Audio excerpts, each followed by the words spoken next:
3 വനിതാ ജയിലുണ്ട് ഈ കേരളത്തിൽ. 3 വനിതാ ജയിൽ, ഒരു ഓപ്പൺ ജയിൽ, വനിതാ ഓപ്പൺ ജയിൽ.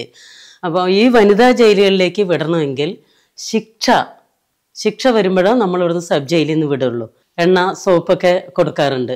ആണുങ്ങളെക്കാൾ കൂടുതൽ ഡെയിലി എണ്ണ സ്ത്രീകൾക്ക് കൊടുക്കും. പുരുഷന്മാർക്ക് ആഴ്ചയിൽ 2 പ്രാവശ്യമാണ് 12 മില്ലി. പ്രതികൾ ഹാപ്പിയാണോ എന്ന് ചോദിച്ചാൽ വീട്ടിലുള്ള ആ ഒരു സ്വാതന്ത്ര്യം ജയിലിനകത്ത് വരുന്നില്ലല്ലോ. കഠിന തടവിന് പണി നിർബന്ധമായും ചെയ്യണം, വർക്ക് ചെയ്യിപ്പിക്കും. റിമാൻഡുകാർക്ക് റൂളിൽ പറയുന്നില്ല അവർ പണിയെടുക്കണമെന്ന്. ഡോക്ടർ നിർദ്ദേശമില്ലാതെ ഒരു വെള്ളത്തിൻ്റെ പോലും മാറിക്കൊടുക്കാൻ പറ്റില്ല. നമസ്തേ, ഞാൻ ശശിവർമ്മ. സേഫ് ഗാർഡ് എൻ്റർടൈൻമെൻറ്റിൻ്റെ പുതിയൊരു എപ്പിസോഡിലേക്ക് എല്ലാവർക്കും സ്വാഗതം. നമുക്ക് എല്ലാവർക്കും അറിയാം കേരളത്തിലെയും അല്ലാത്തയും ഉള്ള സ്ഥലത്തുമൊക്കെയുള്ള ജയിലുകളെ പറ്റി. പക്ഷെ ഒരിക്കൽ പോലും ഒരു രീതിയിലും ഒരു സ്ഥലത്തും വനിതാ ജയിലിലുള്ള കാര്യങ്ങളെ പറ്റി നമുക്കറിയാൻ കഴിഞ്ഞിട്ടില്ല. എന്താണ് അവിടെ നടക്കുന്നത്, അവർക്ക് അവിടെ സ്ത്രീകളാണ് വരുന്നത്, അവർക്ക് നീതി കിട്ടുന്നുണ്ടോ, അവർക്ക് എന്തെങ്കിലും ബുദ്ധിമുട്ടുകളുണ്ടോ, അവരുടെ കാര്യങ്ങൾ എങ്ങനെയാണ് നടക്കുന്നത് എന്നൊന്നും നമുക്കറിയില്ല. പക്ഷെ ഇന്ന് ഇവിടെ ബഹുമാനപ്പെട്ട jail assistant superintendent Shrimati Radhamohanan ആണ് ഇന്ന് നമ്മളോടൊപ്പം ഉള്ളത്. അവരുടെ ഏതാനും വർഷത്തെ ജയിൽ ആയിട്ടുള്ള ബന്ധവും അവിടെയുള്ള തടവുകാരായ സ്ത്രീകൾ, വനിതകളെ കാണുകയും പരിചയപ്പെടുകയും അവരുടെ ബുദ്ധിമുട്ടുകളും ഒക്കെ നേരിൽ കണ്ട് മനസ്സിലാക്കി ബഹുമാനപ്പെട്ട അസിസ്റ്റന്റ് സൂപ്രണ്ട് നമുക്ക് കാര്യങ്ങൾ മനസ്സിലാക്കി തരുന്നുണ്ട്. അദ്ദേഹത്തിന് സ്വാഗതം ചെയ്യുന്നു. നമസ്തേ. അങ്ങക്ക് ജയിൽ വകുപ്പിലായിരുന്നല്ലോ ജോലി. അതെ. അത് ആദ്യമായിട്ട് ജോലി കിട്ടിയത് ഏത് സ്ഥലത്താണെന്ന് പറയാൻ പറ്റുമോ? പറയാം. ആദ്യമായിട്ട് എനിക്ക് തിരൂരിലേക്കാണ് അപ്പോയിൻമെൻ്റ് ഓർഡർ വന്നത്. മലപ്പുറം ജില്ലയിലെ തിരൂർ സബ് ജയിലിൽ. അവിടുന്ന് ഒരു 2 മാസത്തോളം ഡ്യൂട്ടി എടുത്ത ശേഷം മഞ്ചേരിയിൽ വേക്കൻ്റ് വന്നപ്പോൾ മഞ്ചേരിയിൽ വർക്കിംഗ് അറേഞ്ച്മെൻ്റായിട്ട് എന്നെ അങ്ങോട്ട് പോസ്റ്റ് ചെയ്തു. 2006 ഓഗസ്റ്റ് 28. ഏത് വർഷം റിട്ടയർ ആയത്? 2019 മെയ് 31. അപ്പോൾ ഏതാണ്ട് 13 വർഷം അത്രേ കിട്ടിയിട്ടുള്ളൂ. അത്ര ഒരു നല്ല അനുഭവം തന്നെയാണ്. ഇവിടെ നമുക്ക് അറിയേണ്ടത് എന്താണെന്ന് വെച്ച് കഴിഞ്ഞാൽ ഈ ആൾക്കാർക്ക് ഈ പുരുഷ ജയിലിനെ പറ്റിയൊക്കെ സിനിമകളൊക്കെ വന്നിട്ടുണ്ട്, അതുപോലെ അവിടെ പോയിട്ടും ഒക്കെ ഉള്ള ചില പരിചയങ്ങളുണ്ട്. പക്ഷേ ഈ വനിതാ ജയിലിനെ പറ്റിയോ അവിടുത്തെ കാര്യങ്ങളോ ഒന്നും ജനങ്ങൾക്കറിയില്ല, ആർക്കും അറിയില്ല. പിന്നെ ആണുങ്ങൾക്ക് അവിടെ പ്രവേശിക്കാനും അനുവാദമില്ല. അപ്പം അങ്ങനെ ഇരിക്കുമ്പോൾ ഈ ജയിലിൽ കഴിയുന്ന വനിതകളുടെ ഒരു ദിവസം എങ്ങനെയാണ്? രാവിലെ 6 മണിക്ക് ലോക്കപ്പ് തുറക്കും. പുരുഷന്മാരോടൊപ്പം സെയിമാണ്. 6 മണിക്ക് ലോക്കപ്പ് തുറന്ന് അവരെ ദിനചര്യകൾക്ക് വിടും. ദിനചര്യകൾ കഴിഞ്ഞ് വന്ന ശേഷം ചായ കൊടുത്ത് ഒരു 8 മണിയാകുമ്പോൾ രാവിലത്തെ ബ്രേക്ക്ഫാസ്റ്റ് കൊടുക്കും. പിന്നെ അതെല്ലാം കഴിഞ്ഞ ശേഷം വീണ്ടും ലോക്കപ്പ് ഇടും. പിന്നെ അതിനു മുമ്പ് അവിടെ ചെറുതായിട്ടൊന്ന് ക്ലീൻ ചെയ്യാനൊക്കെ ഉണ്ട്. സബ് ജയിലിനോടനുബന്ധിച്ചുള്ളതാണ് ഈ ഫീമെയിൽ ബ്ലോക്ക്, അല്ലെ സ്പെഷ്യൽ സബ് ജയിൽ, അല്ലെ ജില്ലാ ജയിൽ. അപ്പോൾ ഈ ഒരു ജയിലുകളിനെ അറ്റാച്ച് ചെയ്തുകൊണ്ടാണ് മെയിൽ ബ്ലോക്കും ഫീമെയിൽ ബ്ലോക്കും. അപ്പോൾ ഫീമെയിൽ ബ്ലോക്കിൽ ഒന്ന് അവിടെ ക്ലീൻ ചെയ്ത് അവർ ആരെങ്കിലും 1-2 പേര് ഒക്കെ ചെയ്ത് വീണ്ടും അവർ അകത്ത് പോയിരിക്കും. അവർക്ക് വായിക്കാനുള്ള ബുക്സ്, ലൈബ്രറികൾ ഇഷ്ടം പോലെയുണ്ട്. പത്രം, ലൈബ്രറി തുടങ്ങിയതൊക്കെ കൊടുക്കും. അത് കഴിഞ്ഞ് ഉച്ചയ്ക്ക് മെനു അനുസരിച്ചുള്ള ഫുഡ് കൊടുക്കും. പിന്നെ വൈകുന്നേരം 4 മണിയാകുമ്പോൾ വീണ്ടും ചായ. രാത്രിയിലത്തെ ഫുഡ് ഒരു 6 മണിക്ക് മുമ്പേ വരും. അത് കഴിഞ്ഞ് വീണ്ടും ലോക്കപ്പ് ചെയ്യും. 6 മണിക്ക് ലോക്കപ്പ് ചെയ്യും. അത്രയാണ്. അതിൻ്റെ ഇടയ്ക്ക് ഹോസ്പിറ്റലിൽ പോകണം എന്നുള്ളവരുണ്ടെങ്കിൽ അവരെ പറഞ്ഞു വിടും. അങ്ങനെ ഈ ഫുഡ് നോണും വെജിറ്റേറിയനൊക്കെ ഉണ്ടാവില്ലേ? ഉണ്ട്. ആഴ്ചയിൽ 2 ദിവസം മീനുണ്ടാവും, 1 ദിവസം മട്ടൺ. ശനിയാഴ്ച മട്ടൺ. അത് പുരുഷന്മാർക്കും മെയിൽ ബ്ലോക്കിനും ഫീമെയിൽ ബ്ലോക്കിനൊക്കെ സെയിം തന്നെയാണ്. അപ്പോൾ ഒരു നല്ല ഭക്ഷണമാണ്. മറ്റേ ഒക്കെ ബ്രേക്ക്ഫാസ്റ്റ് എന്ന് പറഞ്ഞാൽ ഇഡ്ഡലി, അതെ മാറി വരും. നേരത്തെ ഞാൻ സർവീസിൽ കയറുന്ന സമയമൊക്കെ ഗോതമ്പുണ്ടയായിരുന്നു. അതെ. പിന്നീട് അതിനൊരു ഗോതമ്പുണ്ടയും തേങ്ങാ ചമ്മന്തിയും. അത് മാറി ഭക്ഷണ മെനു വന്നു. വന്ന ശേഷം ഒരു ദിവസം ഇഡ്ഡലി, ഒരു ദിവസം ചപ്പാത്തി, ഒരു ദിവസം ഉപ്പുമാവ്, അങ്ങനെ അങ്ങനെ. ഉച്ചയ്ക്ക് ഫുഡിന് ചോറിന് പുളിശ്ശേരി ഉണ്ടാവും, ഓലൻ ഉണ്ടാവും, ചില സമയങ്ങളിൽ സാമ്പാർ, മോരുകറി, അങ്ങനെ ഓരോ ദിവസം വ്യത്യാസമായിക്കൊണ്ടുള്ള കറികളൊക്കെ ഉണ്ടാവും, ഉപ്പേരി, അച്ചാറ്, അങ്ങനെയൊക്കെ. 10 കൊല്ലത്തിന് മുമ്പ് ഈ ജയിലിലൊക്കെ എത്ര തടവുകാർ ഉണ്ടായിരുന്നു? ഇപ്പോൾ അതിൽ നിന്ന് അതിൻ്റെ ശതമാനം കൂടിയിട്ടുണ്ടാവും അല്ലേ? കേരളത്തെ സംബന്ധിച്ച് വനിതാ തടവുകാർ കുറവാണ്. 400-500 ഞാൻ ചോദിച്ചത് വനിതാ തടവുകാരെ മാത്രമല്ല, മൊത്തം ജയിലിലുള്ളവരുടെ ഇത് കൂടിയിട്ടുണ്ടാവും അല്ലേ?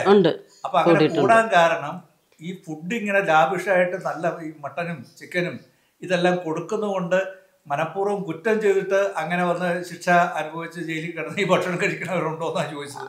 എല്ലാവർക്കും അത് ബാധകമല്ല.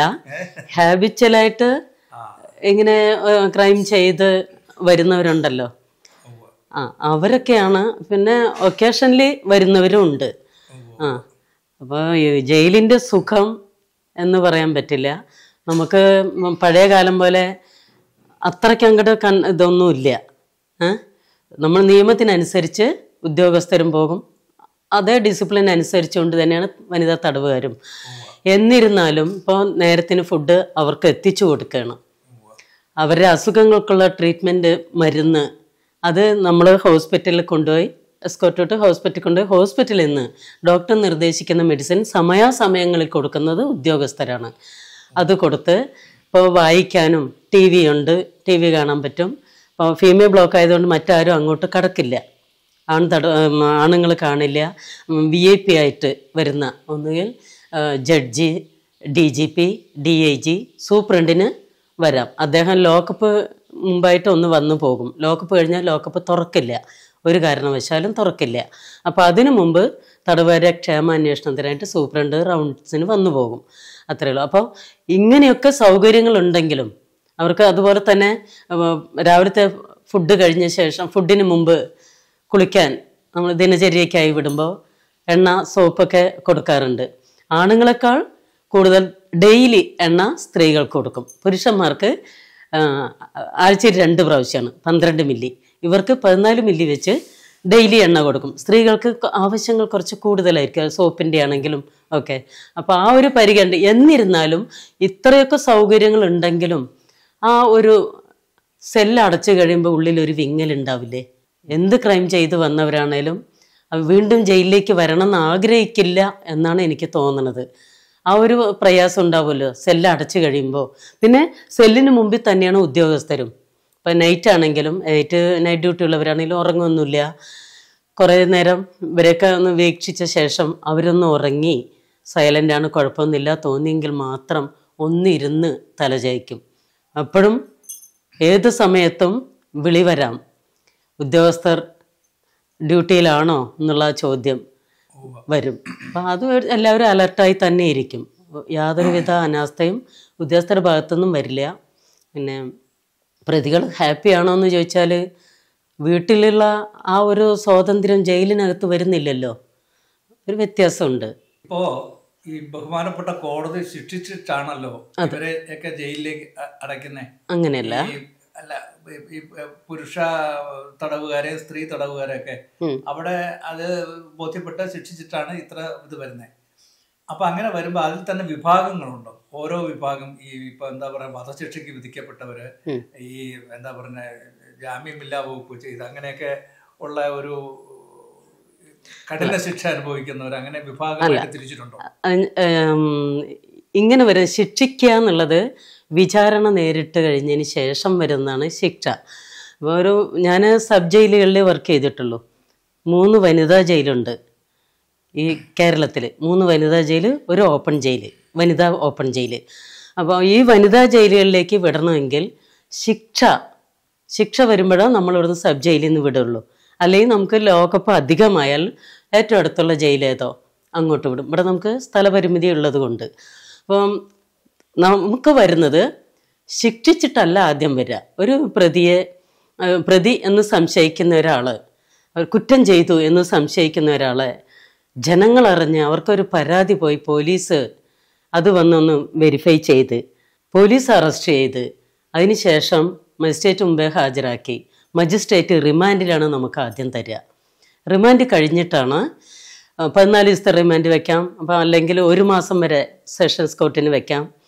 30 ദിവസം വരെയൊക്കെ റിമാൻഡ് വെക്കുന്ന കോടതികളുണ്ട്. അല്ലെങ്കിൽ അത് കോടതിയുടെ വിവേചന അധികാരത്തിൽ വരുന്നതാണ് എത്ര ദിവസം വെക്കാം എന്നുള്ളത്. അപ്പോൾ ഈ കാലാവധി കഴിഞ്ഞ ശേഷം ഇപ്പോൾ വർഷങ്ങളോളം ജാമ്യം എടുക്കാൻ ആളില്ലാതെയും മറ്റൊക്കെ ഉള്ള പ്രതികളും ഇരിക്കാറുണ്ട്. റിമാൻഡായിട്ട് 2-3 വർഷങ്ങൾ അതിലേറെയൊക്കെ സബ് ജയിലുകളിലിരിക്കും. പിന്നീടാണ് അതിൻ്റെ വിചാരണകളൊക്കെ നടന്ന് വിധി വരുമ്പോഴാണ് നമ്മൾ ശിക്ഷാപ്രതിയായിട്ട് വനിതാ ജയിലുകളിലേക്ക് അയക്കുന്നത്. അതിൽ സ്ത്രീകൾക്ക് തൂക്കുദണ്ഡനയൊന്നുമില്ല, ഇല്ല, സ്ത്രീകൾക്കില്ല. പിന്നെ കൊടും കുറ്റവാളി എന്ന് പറയാൻ മാത്രം, ചെറുതാണേലും വലുതാണേലും കുറ്റം തന്നെയാണല്ലോ. കൊടും കുറ്റവാളി മാവോയിസ്റ്റുകളാണ്. അവർ വരുമ്പോൾ ആ ഒരു ഇത് അവർക്ക് കൊടുക്കണം പരിഗണന. അവിടെയും സാധാരണ തടവും മറ്റേ തടവുമായിട്ട് എന്താണ് വ്യത്യാസം? കഠിന തടവിന് പണി നിർബന്ധമായും ചെയ്യണം, വർക്ക് ചെയ്യിപ്പിക്കും. റിമാൻഡുകാർക്ക് റൂളിൽ പറയുന്നില്ല അവർ പണി എടുക്കണമെന്ന്. വേണമെങ്കിൽ അവർക്ക് ഇഷ്ടമുണ്ടെങ്കിൽ ചെയ്യാം. പണിയെടുത്താൽ വേതനം ഉണ്ട് അല്ലേ? ഇപ്പം ഉണ്ട്. അവർക്ക് വർക്ക് എന്ന് പറയാൻ ഈ മേസ്തിരി പണി അടിക്കുക, ക്ലീൻ ചെയ്യുക, അത്രയൊക്കെ തന്നെയല്ലേ. അപ്പോൾ അതിനും ഇപ്പം വേതനം കൊടുക്കുന്നുണ്ട്. ഇപ്പം ഞാൻ മനസ്സിലാക്കുന്നത് ഈ ജയിലിലുള്ള ഈ തടവുകാർ തന്നെയാണ് പാചകം ചെയ്യുന്നത്, ശരിയല്ലേ? ശരിയാ. ഇല്ല, പുറത്തുനിന്നില്ല. ഉദ്യോഗസ്ഥരും തടവുകാരും മാത്രമാണ് ജയിലില്. അപ്പൊ ഇതിലെ ഒരു വിഭാഗം തടവുകാർ പാചകവും ചെയ്യുന്നുണ്ട്. അവിടെ പണ്ടൊക്കെ ഈ വാഷിംഗ് ഒക്കെ ചില പ്രത്യേക ആൾക്കാരായിരുന്നു. ഇപ്പൊ എല്ലാവരും അവരവരുടെ ആണെന്നാണ് എന്റെ അറിവ്. ആണ്. അതെ. അപ്പൊ അങ്ങനെയുള്ളപ്പോ ഇതിലെ പ്രധാനമായിട്ട് ഒരു പ്രശ്നം എന്താണെന്ന് വെച്ച് കഴിഞ്ഞാൽ സ്ത്രീകളാകുമ്പോൾ അവര് ചില സമയത്ത് ഈ ജയിലിലൊക്കെ ഗർഭിണികളായ വനിതകൾ വരും. അപ്പൊ അങ്ങനെ ഉണ്ടെങ്കിൽ അതിന് ഇവർക്ക് ഒരു പ്രത്യേക ട്രീറ്റ്മെന്റോ സൗകര്യമോ ഈ ജോലി ഇളവോ എന്തെങ്കിലുമൊക്കെ കൊടുക്കാറുണ്ടോ? റിമാൻഡ് പ്രതികളായിട്ട് തന്നെയാണ് ഈ ഗർഭിണികളും വരുന്നതെങ്കിൽ അവർ അഡ്മിഷൻ എടുക്കുമ്പോൾ എസ്കോർട്ട് വന്നവർ ഇവരുടെ സ്ക്രീനിങ് ടെസ്റ്റിൻ്റെ റിപ്പോർട്ടും വാറൻറ്റുമായിട്ടാണ് ജയിലിലേക്ക് വരുന്നത്. അത് കൊണ്ടുവന്നാലും അവർക്ക് കുഴപ്പങ്ങളൊന്നുമില്ല എന്നോ എന്തെങ്കിലും എഴുതി പിടിപ്പിച്ച് വന്നിട്ടുണ്ടാവും. പക്ഷേ ഇവിടെ വന്ന ശേഷം അതിൻ്റെ അടുത്ത ദിവസം തന്നെ നമ്മൾ അവരെ ഹോസ്പിറ്റലിലേക്ക് അയക്കും. എസ്കോർട്ട് വിളിച്ച് ഇതേ ഗർഭിണിയെ ഹോസ്പിറ്റലിൽ വിട്ട് ഡോക്ടറെ കൊണ്ട് പറഞ്ഞ് ഡോക്ടർ അവർക്ക് എഴുതണം ഇന്ന ഫുഡ് കൊടുക്കണം, അല്ലെ അവർക്ക് ഇന്ന പരിഗണന കൊടുക്കണം, ഗർഭിണി ഇത്ര മാസം അവർക്ക് ഇന്ന മരുന്നുകൾ കൊടുക്കണം, ഇന്നതാണ് അവരുടെ ഫുഡിൻ്റെ രീതികൾ എന്ന് ഡോക്ടർ നിർദ്ദേശിച്ചാൽ നമ്മളത് ചെയ്യാറുണ്ട്. ഡോക്ടർ നിർദ്ദേശമില്ലാതെ ഒരു വെള്ളത്തിൻ്റെ പോലും മാറിക്കൊടുക്കാൻ പറ്റില്ല. ഗർഭിണി ആയതുകൊണ്ട് പ്രത്യേക കെയറിങ് ആണ്. 2 ജീവനാണ്. അമ്മയും കുഞ്ഞിനെയും നമുക്ക് പ്രൊട്ടക്ട് ചെയ്യണം. ചെയ്ത ഒരാളും അതെ ചെയ്തു എന്ന് പറയുന്നതിൽ ആരോപിച്ചിരിക്കുന്ന ഒരു അമ്മ, കുറ്റാരോപിതയായ ഒരു അമ്മയും നിഷ്കളങ്കയായ ദൈവത്തിന് തുല്യമായൊരു ഗർഭസ്ഥ ശിശുവും ആ വയറ്റിനകത്ത് കിടക്കണം. അപ്പൊ ആ കുഞ്ഞിനെ സംരക്ഷിക്കേണ്ട ചുമതല കൂടി നമുക്കുണ്ട്. തന്നെയല്ല ഇതുപോലെ തന്നെ ഇവർക്ക് ഈ മാസം മുറയൊക്കെ ഉണ്ടല്ലോ, അങ്ങനെ ലേഡീസ് ആകുമ്പോൾ അങ്ങനെയുള്ള ചെറിയ പ്രായത്തിലൊക്കെ ഉണ്ടാകും. അങ്ങനെ ഉണ്ടെങ്കിൽ അവർക്ക് വേണ്ട സൗകര്യങ്ങളൊക്കെ ഈ ജയിലിൽ തന്നെ ഉണ്ട്. ജയിലിൽ തന്നെ ഇതിന് വേണ്ടുന്ന ഈ പാഡുകളൊക്കെ നമ്മൾ സ്റ്റോക്ക് ചെയ്ത് ആവശ്യക്കാരാണ് അവർക്കത് യഥാസമയം കൊടുത്തിരിക്കും. അതിന് യാതൊരു ബുദ്ധിമുട്ടുമില്ല. അതിന് സർക്കാരിൻ്റെ പ്രത്യേകത ഒരു ഇത് തന്നെയുണ്ട് സർക്കാർ ഇവർക്ക് വേണ്ടിയിട്ട് തടവുകാർക്ക്. ഇങ്ങനെയുള്ള സമയത്ത് ഇവർക്ക് ജോലിയിൽ നിന്ന് ഇവരെ ഒഴിവാക്കുക, അതുപോലെ അവരുടെ ഇഷ്ടം പോലെ അവരുടെ ഇഷ്ടം. നമ്മൾ നിർബന്ധിക്കുന്നേ ഇല്ലല്ലോ, ആരെ കൊണ്ടും വർക്ക് ചെയ്യണമെന്ന് പറയാറില്ല. ആർക്കാണോ താല്പര്യം അവരൊരാൾ ഫീമെയിൽ ബ്ലോക്ക് പറയുമ്പോൾ 1-2 സെല്ലുകൾ അവരടിച്ച് ക്ലീൻ ചെയ്യുന്നു.